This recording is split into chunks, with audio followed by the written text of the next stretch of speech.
Olá, pessoal, tudo bem com vocês? Eu espero que sim, que estejam todos na santa paz. E nós vamos começar hoje a nossa aula de Fundamentos da Alfabetização e Letramento, falando da historicidade, dos processos históricos da alfabetização, né? De onde que vem? Nós conhecemos na aula passada um pouco da história da escrita, conhecemos sobre os conceitos de alfabetização e letramento, e hoje nós vamos falar sobre a história da alfabetização, né? Onde começou a surgir essa história de alfabetização. Eu espero que vocês fiquem aqui até o final dessa aula e possam consumir o material que a gente vai deixar na plataforma, tá bom? Então, para começar, a gente pode dizer que a alfabetização é tão antiga quanto a própria escrita, como vocês viram no vídeo da aula passada, devido à necessidade de socialização do código, né? Então, os sistemas de escrita em geral, eles são simples e práticos, demonstrando interesse em favorecer a decifração. Então, todo código é decifrável.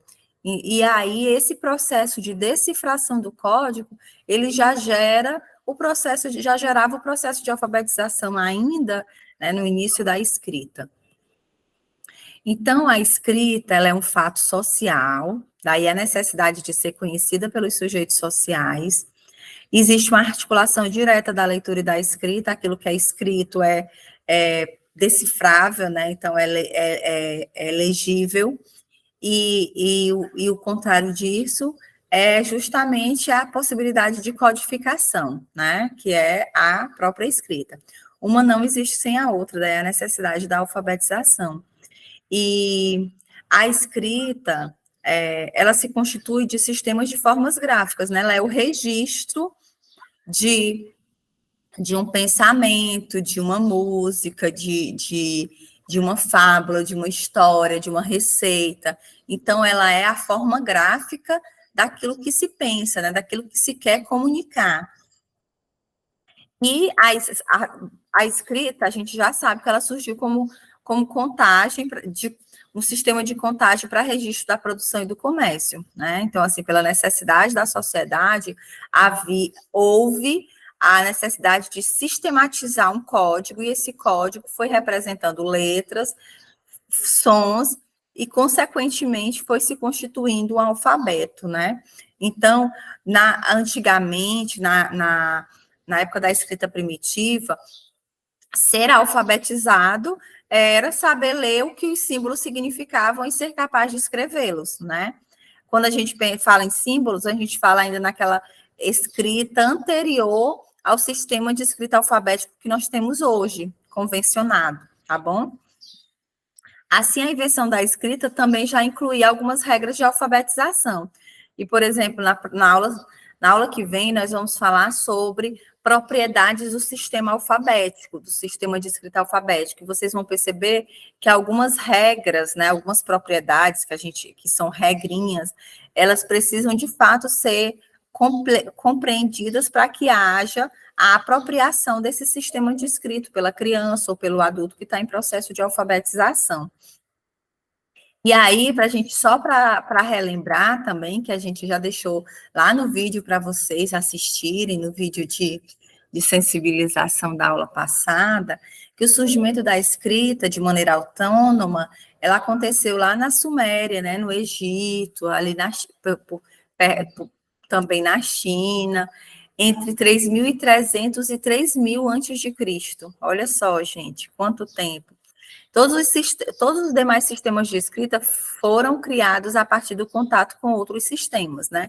Então, sempre um foi se modelando a partir do anterior e, consequentemente, foi evoluindo para chegar no que a gente tem hoje como alfabeto, né? O alfabeto ocidental, que é o alfabeto constituído de 26 letras que nós temos atualmente, tá? E aí, como é que se dava essa alfabetização na antiguidade, né? Como que era esse processo de ensino da leitura e da escrita? Aprendia-se a ler e escrever, né? E lendo algo já escrito e copiando. Então, era assim, um processo bem mecânico.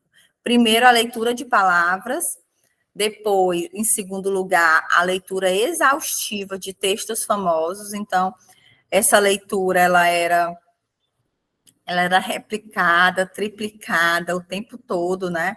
Justamente fazendo por várias vezes, e aí gerava, né, a leitura de fato, né? E a escrita dos próprios textos. Então, ao mesmo tempo que o aluno ele lia, né, os textos, ele também fazia a escrita desses textos, justamente para poder desenvolver essa capacidade de leitura e de escrita.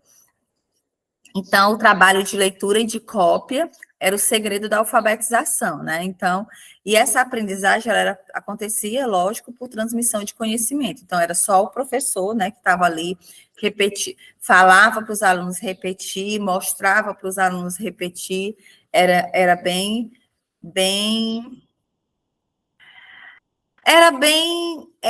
mecânica, mas também não muito diferente do que a gente tem hoje, né? Se a gente for pensar na nossa alfabetização, e daqui a pouco a gente vai estar falando sobre as cartilhas, sobre os modelos de atividades, e vocês vão perceber que realmente lá a alfabetização na antiguidade não é muito diferente da alfabetização de hoje em dia, tá? E aí existia, né, o princípio acrofônico, onde o som inicial do nome da letra é o som que a letra representa. Então, diferente do que a gente tem hoje, tá? E aí houve uma evolução. Por exemplo, a letra B, o fonema era justamente B. Hoje, a letra B, o fonema é B, certo?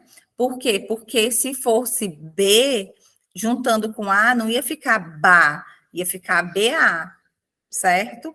Então, esse princípio acrofônico, ele permite a simplificação do número de letras e a leitura e a escrita, né, do ponto de vista dos teóricos da época. Então, o estudo do V, a letra V tem o mesmo som, aliás, tem o mesmo nome da letra no fonema. Então, V. Hoje nós temos a letra V e temos o fonema V. O fonema é o som que a letra faz, tá? Não é o nome da letra. Por exemplo, D, a letra de dado é a letra D. Esse D é o nome da letra. Mas o fonema da letra, que é o som que a letra faz, é D, certo? E aí vocês vão treinando. Vocês precisam treinar os sons das letras, conhecer esses fonemas. Existe, eu vou até deixar para vocês também um vídeo sobre o método das boquinhas, que trabalha muito essa questão do som, e é importante que a gente compreenda o som das letras, para que a gente possa estar trabalhando com as crianças essa capacidade de consciência fonológica, que é de reter a memória do som. Deixa eu ver se eu consigo aqui. Falar o alfabeto só pelos fonemas. A, B, C, D, D, E, G. Aí o H é o H, né? Não tem som. I, J, K, L, M, N, O, P, Q, U, V, Y, né? V, W, Z. Eu acho que eu misturei as letras lá no final do alfabeto, mas tudo bem. E aí a gente chega no Z, tá? V, W, X, Y, Z, né? W, que também não tem som, Y, Z, certo? Só para que vocês já fiquem aí com gostinho, com a vontade de aprender todos os sons das letras, porque isso é primordial, fazer essa separação de fonemas quando as crianças estão se apropriando do sistema de escrita alfabética, tá bom? E aí, na Idade Média, a gente tinha também um processo de permanência do princípio acrofônico, né? Primeiro decorar o nome das letras, A, B, C, D, E, F, G, depois a somatória dos valores sonoros das letras, que é justamente os fonemas e a descoberta da palavra escrita, né? Então, a constituição da leitura e da escrita se dava também pelo princípio acrofônico na Idade Média, tá? A alfabetização, ela ocorria em casa, portanto, não era uma atividade escolar. Outros elementos que facilitavam a alfabetização, os aprendizes como falantes da língua a ser aprendida, o contexto linguístico, as ilustrações que ajudavam com informações complementares, né? Dificuldade, o surgimento de outras formas das letras, porque foram surgindo, né? Letra maiúscula, letra minúscula, letra de imprensa, letra bastão, e isso vai gerando uma certa confusão para as crianças do ponto de vista da identificação. Embora essas formas de letras, elas representem o mesmo som, né? Mas isso foi algo que dificultou um pouco, e ainda dificulta, tá? É importante que a gente saiba que quando a gente vai fazer a apresentação de letra para crianças na educação infantil, a gente apresenta as letras, os 4 tipos de letra, né, que a gente chama, letra bastão, letra de imprensa, letra cursiva, maiúscula e minúscula. Mas a escola, né, a metodologia da escola vai escolher o com qual letra ela vai se apropriar, né? Ela vai aprofundar a questão da escrita e da leitura. Geralmente é a letra cursiva. E aí, no século XV e século XVI, vão surgir as cartilhas, né? A criação da imprensa com a maior divulgação de material escrito, e aí vem também a necessidade da socialização dessa leitura e dessa escrita. As cartilhas, elas vão gerar esse maior desenvolvimento da gramática, vão começar a surgir novas propostas, né? E aí essas novas propostas, elas vão trazendo também uma certa, vamos dizer, pequena, mas uma certa reflexão sobre a língua, tá? Dentro dessas cartilhas. Aí, por exemplo, eu trouxe aqui para vocês as primeiras obras, cartilhas ou propostas de ensino dentro do processo de alfabetização, ali do século XV, XVI, XVII, tá?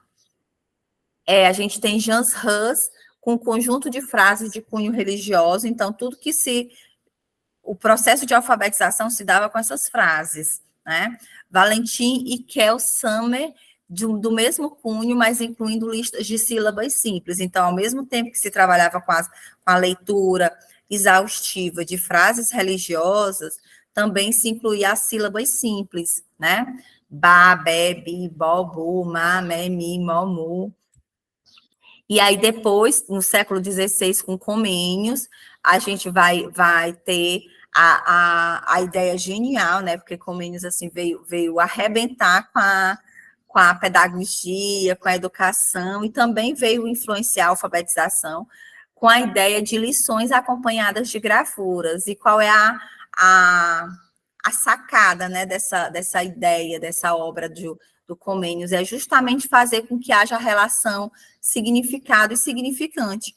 Por exemplo, se eu falar a palavra bola, você já se reporta para a imagem da bola. Você sabe o que é a bola, que é tem um formato esférico, que serve para jogar. Aí pode ser bola de Natal, pode ser bola colorida, pode ser bola branca. Você tem vários registros da bola, do formato. Então, é muito mais fácil você compreender sobre as letras que formam a palavra bola. Por isso que é importante, quando a gente está no processo de alfabetização, apresentar para as crianças coisas que façam parte do seu cotidiano, né? Que é justamente o que vai fazer essa relação significado-significante acontecer de forma mais rápida e, consequentemente, vai ajudar no processo de leitura e de escrita, tá? E aí, La Salle, que tem um método que é utilizado em várias escolas, em vários lugares do mundo até hoje, criou o ensino de 5 lições. Primeiro, o uso da tábua do alfabeto, depois a tábua das sílabas, o silabário, que é justamente a separação de todas as letras do alfabeto e cada letra com a sua família silábica. Depois, aprender a soletrar e a silabar e o desenvolvimento da leitura. Então, a gente vai ver a gente vai ver nessas lições, né, que La Salle criou, uma constituição da leitura e da escrita acontecendo, né? José Hamel criou a ideia, né, a proposta de aulas de 15 minutos com ensino coletivo, que era justamente o professor fala e o aluno repete, o professor fala e o aluno repete, né, o professor mostrando as palavras, as sílabas, as letras, e esse processo de falar e repetir gera uma memorização, né? Então, aprendia-se pela memorização. Robert Owen criou, né, a escola para os filhos dos operários, então começou-se a disseminar a ideia de que os pobres também podiam aprender, né? Os pobres também podiam se apropriar do conhecimento, da leitura e da escrita. E um grande nome também dentro da educação e dentro das propostas de alfabetização foi Frederico Frobel, com a criação dos jardins de infância, que a partir dos jardins de infância as crianças adentraram a escola mais cedo e, consequentemente, iniciaram o processo de desenvolvimento do que a gente chama de habilidades preditoras da leitura e da escrita, tá? Então, esse desenvolvimento dessas habilidades é fundamental para a constituição da leitura e da escrita. Então, aí a gente vai seguindo com as cartilhas de língua portuguesa, a cartilha do João de Barros, que seguia o mesmo esquema da cartilha do ABC, a cartilha Antônio Castilho, a cartilha João de Deus. Então, a gente vai ter inúmeras cartilhas, né? Até 1950, as cartilhas elas davam ênfase à leitura, ensinavam o abecedário, a leitura através de exercícios de decifração e identificação de palavras, que é a relação letra e som. E leitura de textos de autores famosos, que era justamente para poder gerar essa ideia de que o aluno é antenado, né? A palavra não é bem essa, mas que o aluno ele estava por dentro das informações dos autores famosos, né? Ele era erudita, tá? E como que acontecia esse processo de leitura e de escrita, a constituição da leitura e da escrita através de muita cópia. Então, muita cópia gerava também o processo cognitivo de memorização, o que gerava aprendizagem, tá? E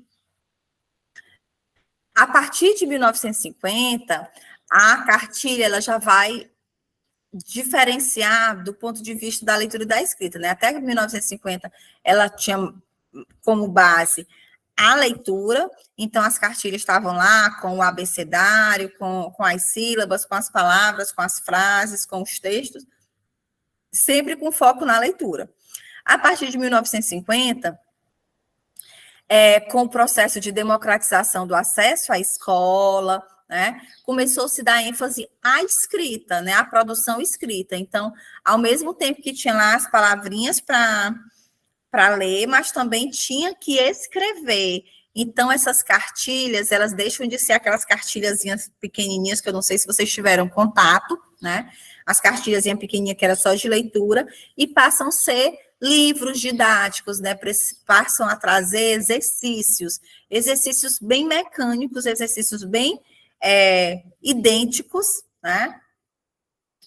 Justamente para que pudesse estar desenvolvendo essa escrita também. Então, no lugar do alfabeto, passa a trazer as palavras-chave, né? Por exemplo, vai trabalhar a letra M, então traz uma imagem do macaco, traz o nome macaco, e as sílabas geradoras e textos apenas com as palavras já estudadas. Então, sempre trabalhando as letras que já foram estudadas ou a letra que está em estudo. E essas cartilhas, né, elas geraram um pouco do processo do Babébi-Bobu, que também a gente tem essa estatística, né, de resultado, de evolução do fluxo escolar, dentro do primeiro grau, lá entre 1942 e 1983, e a gente vai ver que esse processo do Babé-Bibobu, ele contribuiu para o fracasso escolar, porque era uma forma, infelizmente ainda é usado até hoje, uma forma de ensinar sem muito estímulo, sem muito desafio, somente baseado na memorização, tá? E aí também existia, né, o manual do professor, o manual criado como estratégia para combater essa reprovação escolar, eram meramente instrumentais, como um script para o professor tinha que fazer tal qual estava no manual, tá? E aí, devido à permanência do fracasso escolar, surgem as abordagens individualistas e biologistas. Então, a gente vai começar a ver outras propostas de alfabetização surgindo, que vão estar tentando minimizar esse fracasso escolar. E diga-se de passagem que esse fracasso escolar ele não aconteceu só em âmbito do Brasil, tá bom? Mas ele aconteceu no âmbito mundial, porque as propostas, elas eram meio que copiadas, né, da Europa, dos Estados Unidos, e aí, só que a gente também vai ter um grande avanço em termos de proporção, em termos de valorização, e em termos de conquistas nos outros países, e no Brasil nós estamos até hoje, né, lutando pela diminuição desse fracasso escolar em termos de alfabetização. E aí, pronto, gente, tá aqui. Vocês estão vendo essa imagem aqui representa muito bem a cartilha, né? Inclusive a cartilha que eu estudei, que eu fiz a alfabetização, ela era essa cartilha, exatamente essa cartilha, que era Porta de Papel, era um livro, né, didático, Porta de Papel, não sei se vocês se lembram. Então, ela se utilizava, né, das palavras-chave, das palavras geradoras, e focava muito nesse exercício. Esse exercício, ele sempre se repetia com as outras letras. Então, o uso inadequado de teorias fundamentaram a explicação psicologista para o fracasso escolar, né? E aí surgiu o período preparatório. Esse período preparatório é a educação infantil, gente. É justamente quando se faz esses exercícios. E até vale lembrar que antes de 2006, a alfabetização ela fazia parte da educação infantil, né? E depois de 2006, a alfabetização ela saiu do nível da etapa da educação infantil e passou para a etapa do ensino fundamental, constituindo-se no primeiro ano, tá? Então, essa explicação, né, esses exercícios de prontidão, tirava o foco da situação desigual da nossa sociedade, que não permite as mesmas condições de vida e de aprendizagem a todos.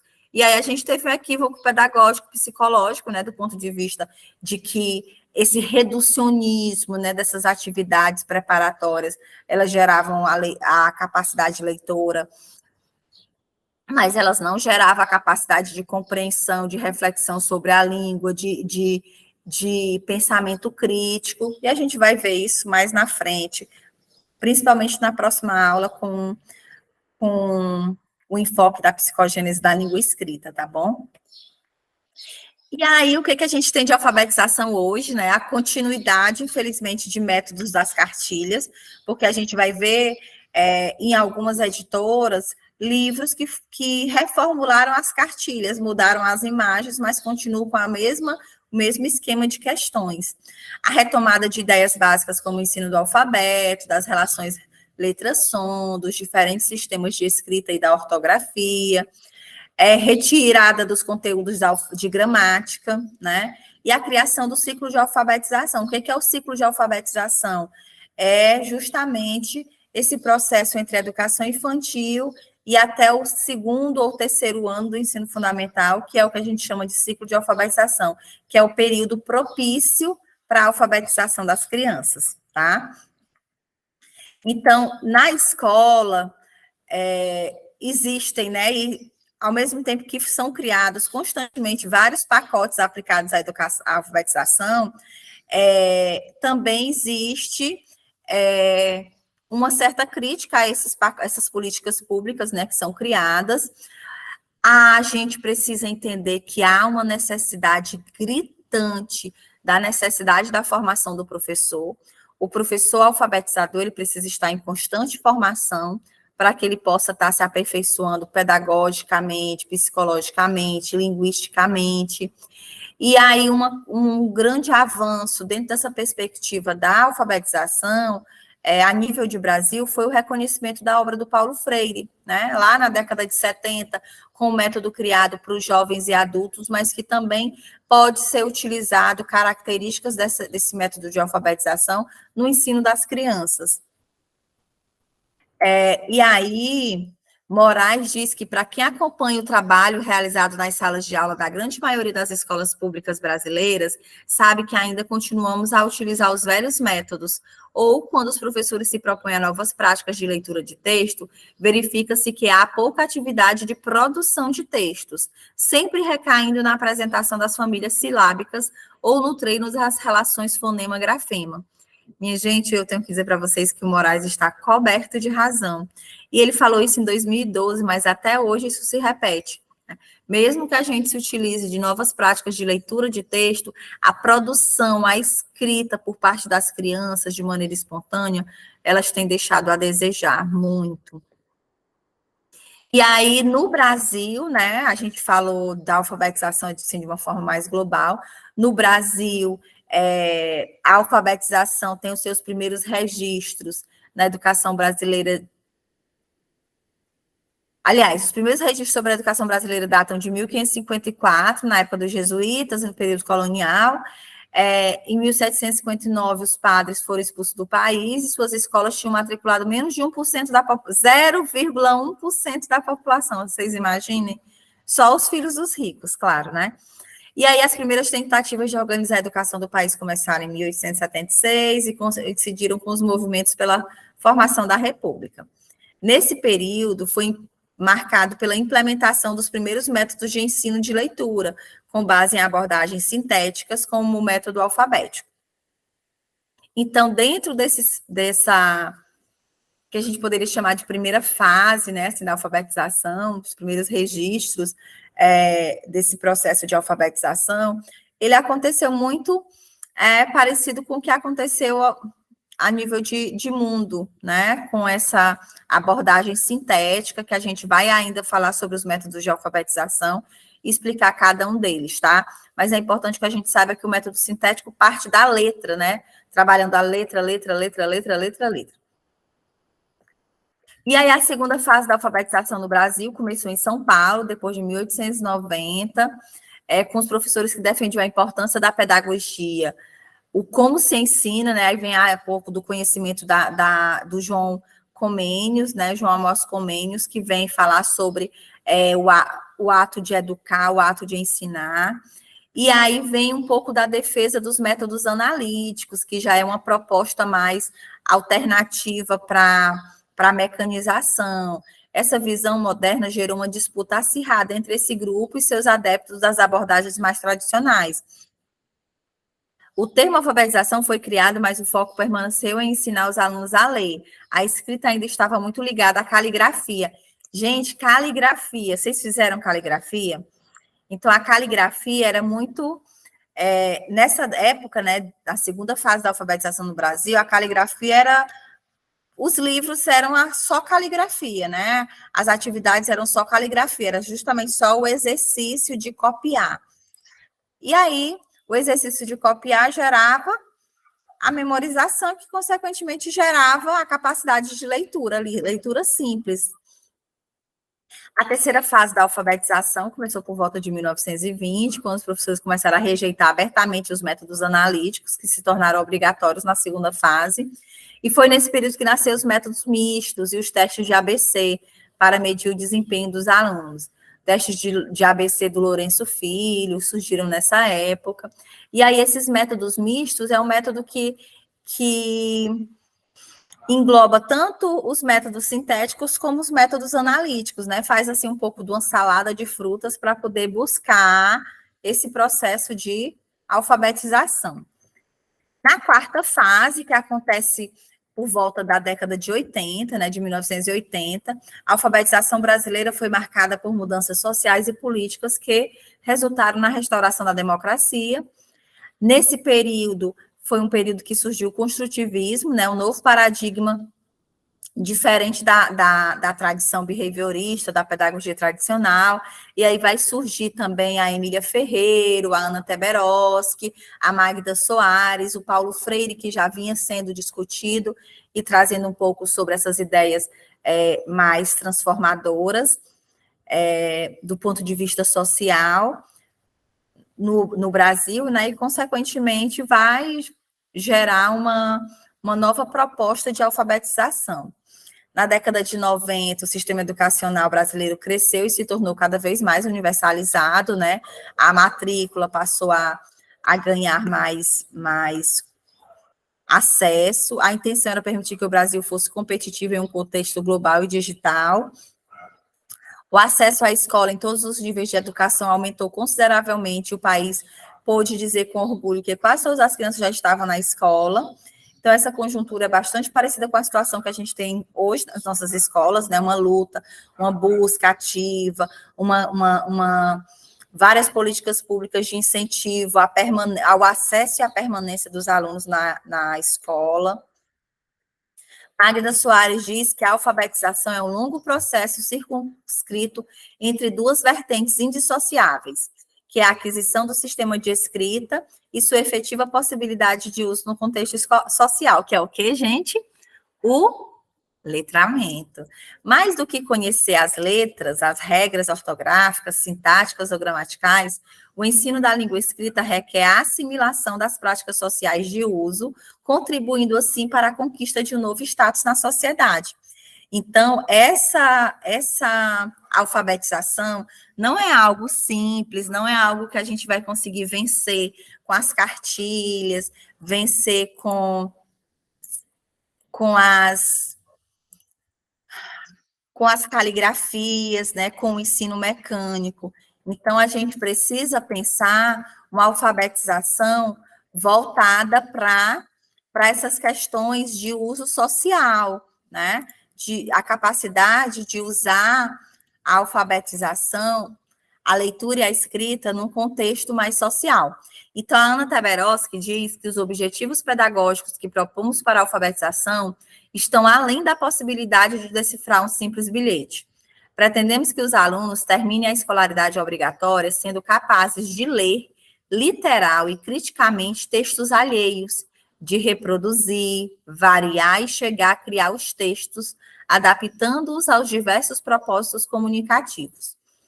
Gostaríamos que os alunos chegassem a dominar a escrita para resolver questões práticas, ter acesso à informação e às formas superiores de pensamento e desfrutar da literatura.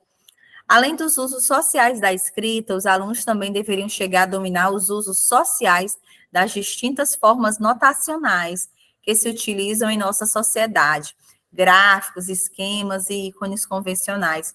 Gente, a Ana Teberoski arrasou com esses objetivos pedagógicos e nós estamos ainda muito longe de conquistar.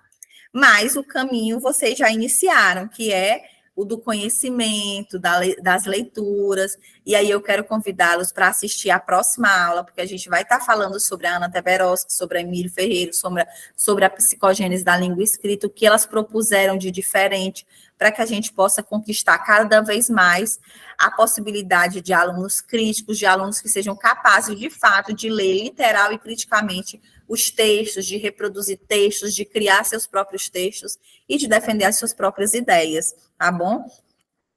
E aí, para a gente encerrar, a gente diz, né, a gente trouxe a frase do Paulo Freire, que diz que é preciso que a leitura seja um ato de amor. E obrigado pela atenção de vocês. Eu espero que vocês tenham ficado até aqui neste momento. Estarei deixando para vocês o material de leitura, tá bom? Referente à história da alfabetização, que vocês possam estar consumindo, que vocês possam estar lendo. E nós nos encontramos na nossa próxima aula, tá bom, gente? Tchau, pessoal.